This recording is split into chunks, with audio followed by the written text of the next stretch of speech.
welcome to Build Brunch, the daily morning show where we talk about the latest topics in pop culture. I'm Brittany Jones-Cooper. I'm Shannon Coffey. I'm Nicole Pellegrino. And I'm Lucas Tim. Hi, everyone. Hi, guys. Today, we're going to talk about how Netflix is going beyond streaming, who Mike the Situation is playing Scrabble with in prison, and what to do when two of your friends are fighting. Plus, star of Broadway's hit musical comedy, The Prom, Caitlin Kinnunen, joins the table. But first, scientists have revealed the first ever picture of a black hole, and people can't get enough of it. The blurry orange ring is reminding Twitter users of Monsters, Inc.'s Mike Wazowski, Peach Rings, and so much more. What did you see when you looked at the black hole? I see that my existence is pointless. I see that I feel this big and that like all of my worries and the things that I worry about are just like not important at all because there's a black hole that could suck us all into it and end it all immediately. I can't wait.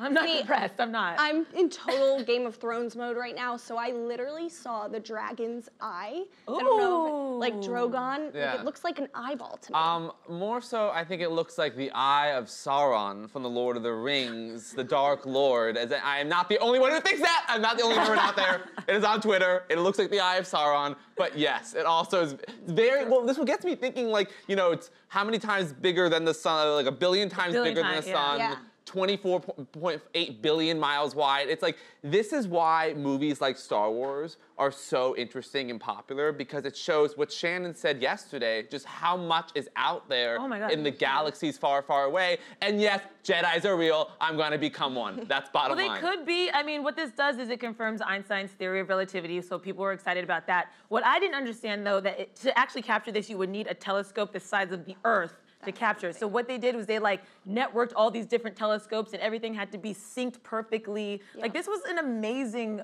feat for them to be able to capture this. And I don't think I quite understood like the level of intelligence it required to take a photo. Yeah. But I mean, my favorite part about this whole story is that a woman was behind it and actually made it possible. Like every great discovery we see, a woman's behind it. But yet we can't get a second spacesuit for women. Yes. Yeah, right. You know what I mean? Yeah, we can't get their clothes to fit. But yeah, no, Katie Bauman she's a 29-year-old computer scientist from MIT. She created the algorithm that was behind this whole discovery. So yeah, we owe it to her. And you know what, guys, I just have to say this. I was really excited for this picture. I've been waiting for it for a long time, and like, if you know me, you know I love a good hole pick. Like, love it. Any hole. Like, seriously, nice like round hole. If you go through my camera roll, it's all hole pick. Yeah. Close up with a flash. But this one, I know that we worked really hard to get it. It's just not good enough for me. Yeah. You know, I'm like, it's 2019. I wanted a nice crisp hole. You know, I wanted to see like what was happening. And I really do love the black hole, but it's not doing it for me. You wanted to see how strong that gravitational pull is, just sucking in galaxies and planets. You wanted like show me what that hole can do. 5K, like, and we didn't get it. I don't know. Yeah, you know, the picture that's actually more wide, like this is zoomed in. They actually show this in the context of the galaxy it's in, and it really does just look like a black dot. Like it's not like that impressive, but again, it took like so much work and coordination to even get that. So I think we might have to wait to see the full hole. Yeah. But I mean, that's not the first time that's been said. But with Dr. Katie Bauman, it's so impressive. You know, of course, she got a shout out from another very successful 29-year-old woman, Congresswoman Alexandria Ocasio-Cortez, which I love seeing. But also just pointing to that women in science, and also the 200 scientists who helped her work on this. And I don't know if you all saw my Instagram, but last night I saw President Bill Clinton, former Secretary of State Hillary Clinton I was wondering how you're going to slide that in. They were awesome. This version of Coachella. Literally have never waited out. You know when people like wait outside the door for people to come out? Never once have I waited except to see Hillary Clinton. Anyway, they were talking about this last night and just how like the idea of like working together and getting teams of people together to achieve like feats in science, and that is the only way we're going to be able to figure out what's going on in this world and fix what's going on. Well, and I loved that this discovery and Katie kind of leading the team that made the photo possible actually resurfaced like other women from history that have made scientific discoveries. Like people were comparing her to Margaret Hamilton, you know, NASA's first software engineer, and Katherine Johnson, who Hidden created Figures. Right, Hidden Figures. Yeah. So I love that like these discoveries by women kind of bring to. But it's so funny that women are still not considered to be good at science and math. Yeah, How I crazy know. is But I that? have women in my life. My friend Erica Nelson, hey Erica, is an astrophysicist, and she discovered a galaxy. Like, I know women who are like Casual. making strides, so we need to like switch that narrative because women are out there discovering shit every day. Wow, you have a friend that discovered a galaxy and we're just finding out about her Wow. now? Yeah, well, this seemed like the perfect time to bring it up. Talking about space. If she was my friend, I'd be talking about her all day, every day. I'd be like, hi, my name's Brittany, and my friend has discovered a galaxy. I just love saying like my friend Erica's an astrophysicist. People are like, say what? Yeah, I don't know what that means. And but I'm the like, galaxy I part. studied journalism. Yeah. Not I very do impressive. media. Well, we'll continue to follow this black hole. Hopefully, we'll get some HD pics soon. Fingers crossed. Moving on, Netflix is making headlines this week in a push for more recognition during the award season. The streaming giant has revealed plans to publish a print journal, launch Netflix is a Joke, the company's new radio channel on SiriusXM, and it's currently in talks to purchase the historic Egyptian theater in Hollywood. Let's break it all down. So let's start first with this publication they're doing. Essentially, I didn't realize they released more than 700 different programs last year. So essentially, they're just kind of putting all their best moments in a book with interviews, behind the scenes sort of things, just so I think people are aware of all the stuff that they've done. But the ploy is, the thing is, we champion Netflix for kind of supporting the underguy in a lot of ways. Roma being the one of this past season's example. But they spend millions of dollars on campaigning for awards. Yeah. So yes, they're saying it's a way to get one of their many shows you may not have seen out there in the public, but it's also their ploy to get to the voters in Hollywood and New York to vote for them for the Emmy Awards. So this is part of, because they have not won Best Drama yet, they have not won Best Comedy yet, and even though they were the most nominated network last year, beating HBO for the first time, they want to win one of those major awards. So this is, I think, part of that campaign. Netflix is just so strategic. They're making money moves left and right, all the stuff Brittany just rattled off. Right. They're being very strategic, pining for awards season with this. But they have other things. Like, I know their social media I've seen in the last year, 6 months, really kind of branch out. They have like a whole page called Strong Black Lead where they highlight a lot of their black actors and directors. They do behind the scenes interviews with them and they like show like the progress of certain stories and narratives. So they have been over the last couple of months like strategically promoting some of the cool stuff they're doing. They're trying to get some Oscars or Emmys or whatever. Yeah, everything. Do we know if we're gonna get the magazine like as subscribers, or do you have to like pay extra for it? No, I think it's Because free. Is It's it free? called That's free. Wide, which I don't know why that's the name.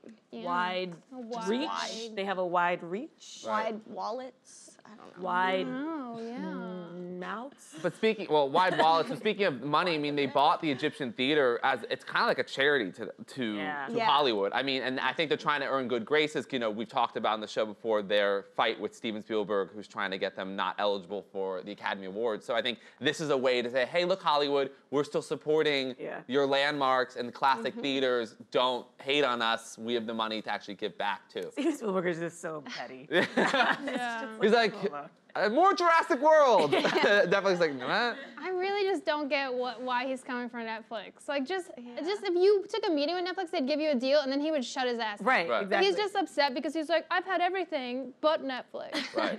They're like, they gave Ryan Murphy $100 million. What about me? Yeah, well, it's because Ryan Murphy is better than Steven Spielberg. Ooh, them fighting words. Right. What I didn't know about this theater though is that it had the first Hollywood premiere. It was Robin Hood, so it is this historic place. And what they would do is, I guess, just like sort of just randomly show their movies and stuff, but it wouldn't be like a theater.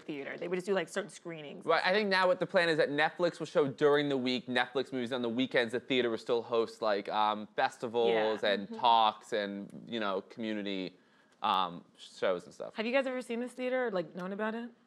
I mean, In I've LA. never been I to it. have, but now I want to. Yeah. Right. Yeah, now that it's the Netflix theater, I'm gonna go there, watch Stranger Things 3. Right. All the boys I've loved before. Yeah, The kissing God. Woo, If Noah the kissing Centinneo's booth. there, I'm there. So. Yeah, right? Even if he was like in a burning trash pile, you'd like jump in, right? I would. Oh, I'd go in anything head for first. Noah Centineo. And Even though he doesn't have a jawline, I'm so shocked. Like, I really want him to teach me his ways. Like, how can you be hot without a jawline? It just goes I bottom lip neck. It is an amazing achievement for white men in history, I think, to have a white man be hot and not have a jawline. Yeah. Has that been done before? I don't know. He looks like he's been microwaved, and yet still we all want to have sex with him. I don't get it. It's a weird phenomenon. I don't. I think he's too dumb for me to have sex with him. Really? Hey. I feel like you have sex with dumb people all the time. I do.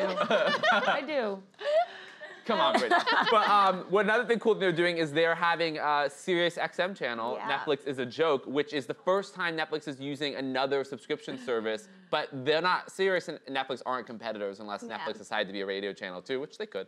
But this is kind of interesting because I think it's Netflix has so much comedy programming, so many stand-up specials that this actually makes a lot of sense to get those Sirius XM subscribers, which are people with money, to listen to their content. And it sounds like it's going to be like the best of, which I love because sometimes it's hard for me to sit through all of those specials, but I want to kind of hear like the best bits or whatever. So it is kind of nice that they're going to aggregate and just kind of bring up over the highlights. Right. But are we afraid that they're becoming like Amazon? Like they're just like taking over everything? No, of course. They're taking over. We've spoken about that. I mean, the networks enabled Netflix to become as big as they are by licensing their programming. Now, with Disney going to launch Disney Plus, taking their content back, Warner Brothers doing the same, they're going to try to fight back. But Netflix is so big, they have so much original programming that they are a juggernaut. They have 150 million worldwide subscribers. Wait, what can they do? I'm so confused when people are like, are we afraid of Netflix We're not power? afraid. What are they going to do to us? So they're not going to like trap us in boxes and make us become part of the show. I would totally like that existence also, Netflix. If you're watching, please lock me up and make me one of your show people. You'd be great. Down I mean, one of your show people, one of your actors? Yeah, I'll just be like, I'm in the show, I'm in the magazine, I'm on the Netflix as a joke radio. I mean, I don't know. I'll do anything I for could Netflix. see you on the cover of the magazine. Yes.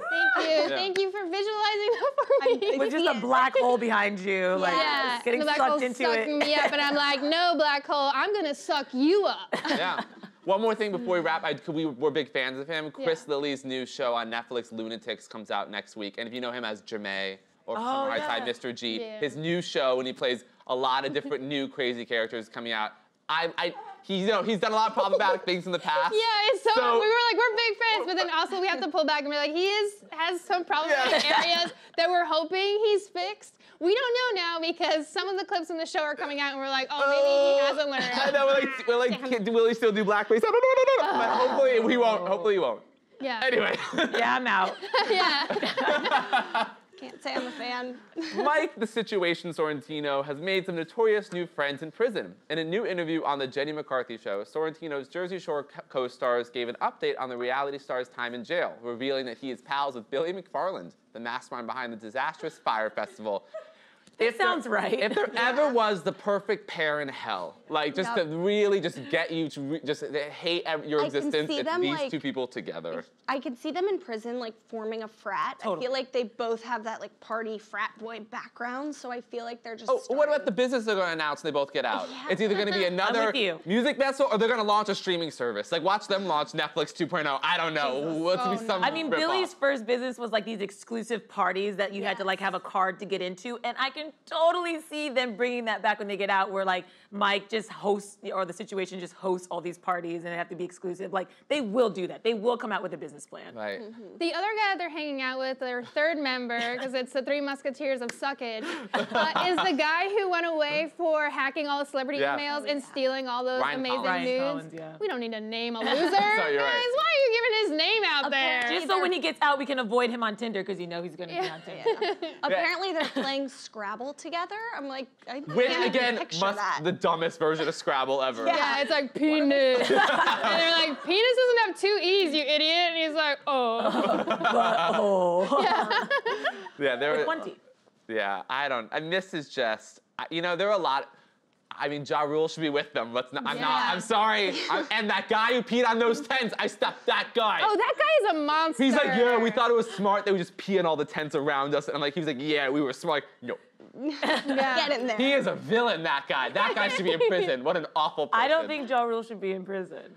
He was smart enough to not actually do anything. To not actually Like show he up. played it perfectly. I think he should be in prison for having that repetitive speech so many times. But what's it? Party like rock stars, live like movie stars, fuck like porn stars. I'm like, lock him up, lock him up. He's so horny. Lock him up. Yeah, no. He did say that a lot, too. When like Snooki was like, oh, he's having the best time of his life in prison. I'm like, what? Like, I want celebrities to go to prison and like get a wake-up call. Like, now I'm sad that Lori Laughlin's not gonna get hers in prison. She's just gonna be like lounging, playing Scrabble with like other TV stars. Although she might go to prison.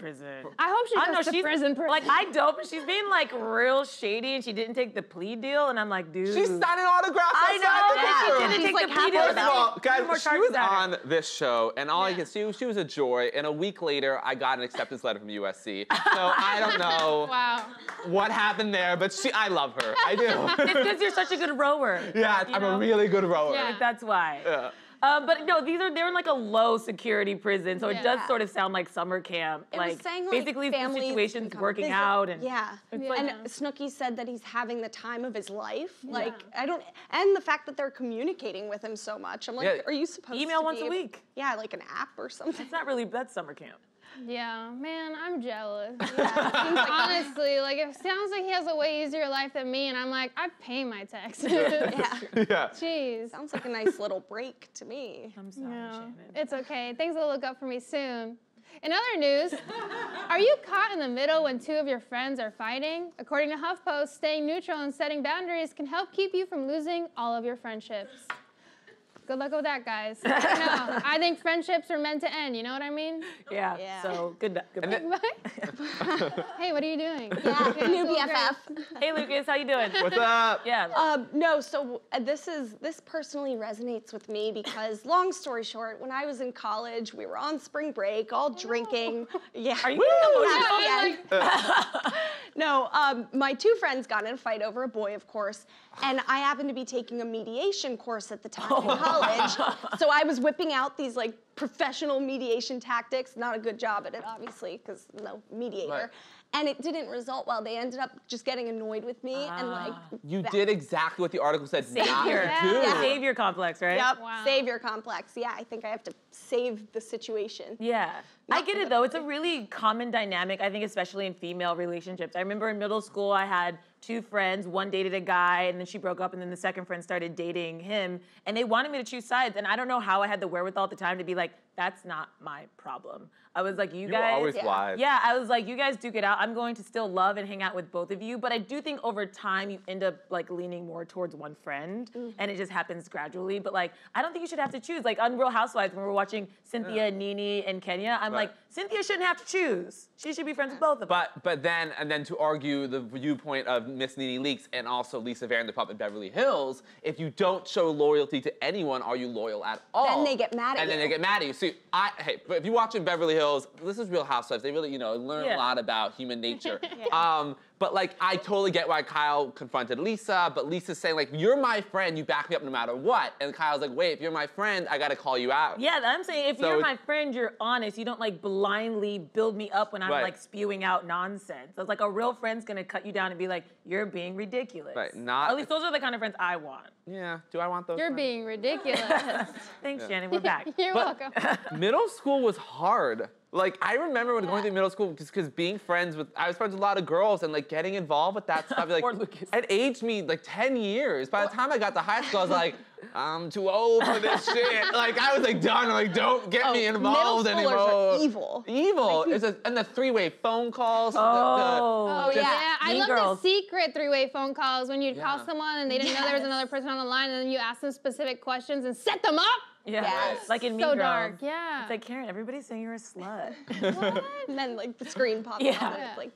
I don't know, I was in a sorority, so it's like you just sort of learn to live with these dynamics and navigate them. I mean, there's like, every time one beef is squashed, another one pops up immediately. It's like that game in the arcade. Well, and if you're like the neutral friend, it's so hard not to talk shit because they talk shit to you. And in this article, it was saying you should just stay neutral and say like, look, I don't want to talk shit on so-and-so. You're right. But it's so hard because I'm the one who's just too nice. So I'm like, yeah, that was bitchy of Karen. Yeah. And then it just backfires. Another thing this article told us to do was just change the topic and ask them, have you seen the new Jordan Peele film? Yeah. And I was like, that's great advice. Now anytime something's happening, someone's on fire, like they're dying, they're fighting, we'll be like, actually, have you seen the new Jordan Peele film? Yeah. What do you It's think? so good. Like about us? The metaphors. Yeah, I'm just gonna like talk about movies. That's gonna be my cop out for any situation I'm ever in. Just see the Jordan Peele film. Shannon, Brittany stabbed me in the chest yesterday. So what do you think about the rabbits in us? What do you think they mean? Like they could have cooked them, but they didn't. It's weird. They just ate them raw. Yeah, I don't understand. I'm like, there was an escalator. You could have brought down a grill. But why did the little boy have a rabbit in the end? Because he was the He tethered. is. What? He was. New theory. Think about it while we move on. Now it's time for today's guest. Caitlin Kinnunen is the star of Broadway's hit musical comedy, The Prom, which has resonated with so many hearts in the LGBTQ community across the country. Here to tell us more about it is the Broadway sensation, Caitlin Kinnunen.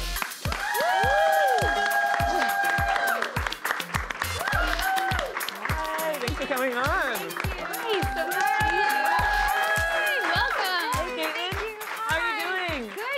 Oh, we're so excited to have you here. We love prom. We love talking about prom. Thank you. I'm so happy to be here. Yeah, what has it been like for you to be a part of a musical that's not always like only just like so well received, but also has a message in the LGBTQ community? It's been amazing. The show is so important to me on so many levels. I've been working on it for 4.5 years, and it just has such a positive message to it, and it's a message of hope and acceptance and listening, and it's amazing to be a part of that 8 times a week. Have you had fans reach out to you on social media or share stories? Yeah, we get a lot of young adults and kids reaching out to us on social media and even in person at the stage door, and they feel seen and they feel heard and represented like they haven't before, and they've come up to me and said things like that they're afraid to come out to their parents, they're afraid to come out to their friends, they don't know how to do this, but seeing the show has given them courage to come out to their parents and their friends, and that's just amazing. You don't get to do that every day. I was going to say, did you even expect that when you took the role? No, I didn't. It definitely has been kind of a shock that so many people have been so honest with me and open with me about their lives, and it's really wonderful. So special. Yeah. And what are your favorite parts about playing Emma? Do you feel like you have anything in common with her? Oh, many things. I think that Emma and I are both very awkward human beings, and we both really just try to be honest and truthful, and I think she's really grounded, and she just tries to do her best, and I think that's kind of what all of us do in life. So yeah, I think we relate on many levels. And did you go to your prom? I did not. I was homeschooled, so I did not go to prom, but now I get to go to prom every night. A really cool definitely time. made up for it. I definitely made up for it, yes. That's so much better. Yeah, I think so. I mean, Yeah. you get to like I didn't go to my dance. prom either, and I wasn't homeschooled, so Yeah. I had no reason. I just couldn't afford it, and nobody was making eye contact with me, so I was like, no kissing is happening. Prom's overrated. Yeah. Not your prom, but Yeah, the real prom. The show isn't the real prom. Yes. Yeah. Real high school prom. Yeah. There's more to life. So I want to know about you, kind of how you got started in this. You moved to New York when you were 16. I did. Washington State. Yes. Did you like move here with the purpose to pursue Broadway, or? I was very fortunate, and I moved here with a job in hand. When I was 15, I went to an open call for the national tour of Spring Awakening, and I ended up having 3 callbacks in New York, and I ended up booking the Broadway production. And so when I was 16, I moved across the country with my mom and made my Broadway debut with Spring Awakening, and it was wild and crazy, and it just like completely overwhelming, but I've been here ever since, and it's what I love to do. That is so much cooler than going to prom. Yeah. I mean, it has its perks. Yeah. So yeah, it was great. Just like Broadway instead of prom. So you were in Spring Awakening, a Yes. bunch of other Broadway shows, Yeah. And you've had some TV roles, right? Yes.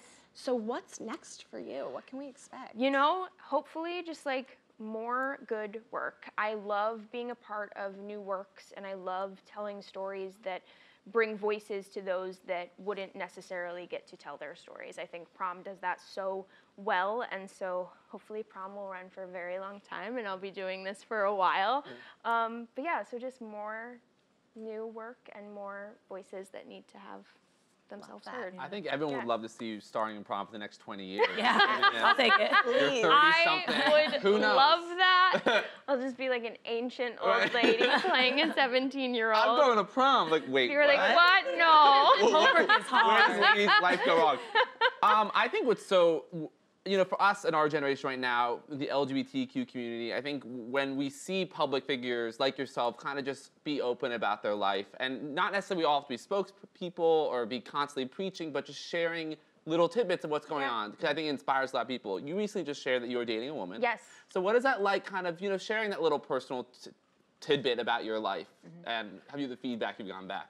I've been very fortunate. I have gotten nothing but love for it. I am surrounded by a community that accepts it and likes it, and you know, that's been great. I think I always strive to be honest and be truthful. I think we live in an age where social media can really be detrimental to people's psyches, and I think a lot of people put their perfect life on social media, and I try really hard not to do that. Life is hard, and life is a struggle, and there are good moments, but there are also hard moments, and there's like a lot in between, and so I try to present my followers with real life and little bits of like positive and negative and all of the things in between, and me dating a woman was just like part of my life that I felt I needed to share with people, and I wanted to be honest about, because I don't, especially playing this role, I don't want to lie to anyone about my life and who I'm representing, so it felt important to me to just be honest, and that was okay. I love that. Yeah. And also, we mentioned before Netflix and Ryan Murphy. Yes. He just announced that he is going to help shepherd prom to a movie event on Netflix, which is unbelievable. It's incredible. What is your reaction to that? What's it been like? Have you spoken to Ryan Murphy? It's amazing. It's something that like the entire cast, we didn't know it was happening, and it got announced, and we're all so excited, and it's so incredible because this story means so much to so many people, and now the entire nation is going to see it. Anyone with a Netflix subscription is going to be able to see this incredible story and see these characters and relate to them, and that, like, for LGBTQ youth, is so important to see themselves represented in a positive light with a positive message. That just, you can't beat that. And so I'm thrilled that this is happening. I think Ryan Murphy is the perfect person to do it. I think he's a genius, and I can't wait to see what happens with it. So excited. Yeah. So before we go, now that we know that you didn't actually attend your own prom, that means you never really had a big promposal. No. So we actually want to give you that moment. So I have. And you're gonna pick which one you want to go to prom with. And you're gonna pick which one you love the most. Okay? What? No. Wait, let us Okay. And when we're done, and when we're done, you're gonna pick who you love the most and who you want to go to prom with. Oh my God. Okay. So, What? Caitlin, do you remember when we went skiing together? Oh my God! Do you remember when we threw those snowballs at each other? Yes, I do. Being like snow angels.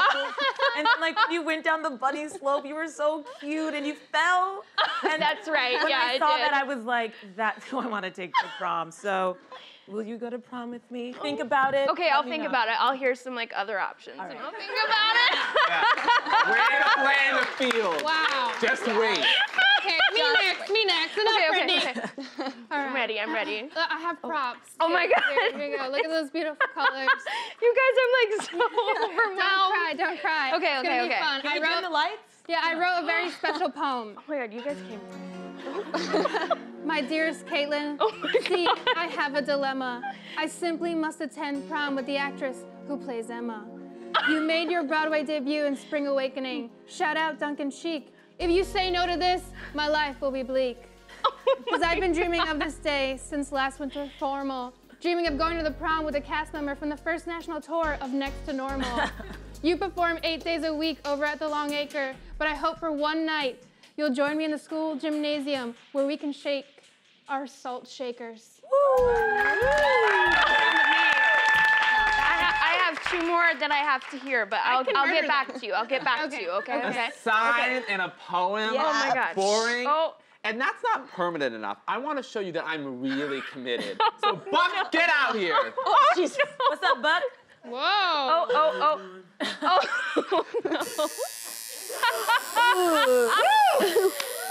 What's going on A in little more there? painful than I thought it would be, but it's okay. Yeah. Yay. You're doing good. You're It's doing worth it. good. It's worth it for you.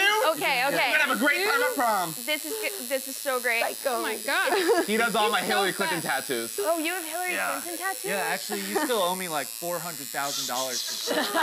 Pay your tattoo. The drama. Okay, and we're We're done? Okay, okay. Let's see. That's it. Oh. I'm committed. You are. That's forever. Wow. Look Forever. at those abs. You're also a thirst Yeah, trap. oh, Sit down. yes. What? Flashing all Follow over. me at Lucas Tim on Instagram. All right, enough. Okay, Okay, so we okay. saved the best for last. Okay. I'm just a co-host, but I'm obviously gonna win. So if you want to come over here with me to watch. Oh, Yeah, okay. to move okay. over. Kidnapping her. Oh no! It's a special performance over there. Okay, over here. Okay. So yeah, of course, mine is the best. So Oh my God. 5, 6, 5, 6, 7, 8. Woo! Hit it, girl. Shake it. Feel like the crazy stage, mom. Yes. Oh, that's a tough one. Yes! You've been practicing this. You have! I don't know, guys. A lot of blood, sweat, and tears went into Oh, you that. don't even go here. Before you make your choice, this is $20. Because I wasn't expecting a whole dance. Thanks, Lori Loughlin. Okay. Yeah. So, who would you like to go to prom with? I just have to say, you outdid yourselves. This was truly spectacular. I appreciate all of them. But you know, I have a soft spot in my heart for some poetry. We're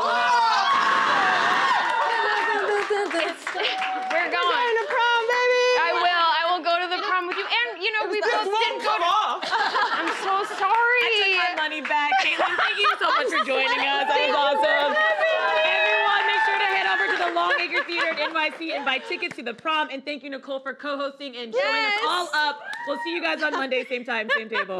Bye.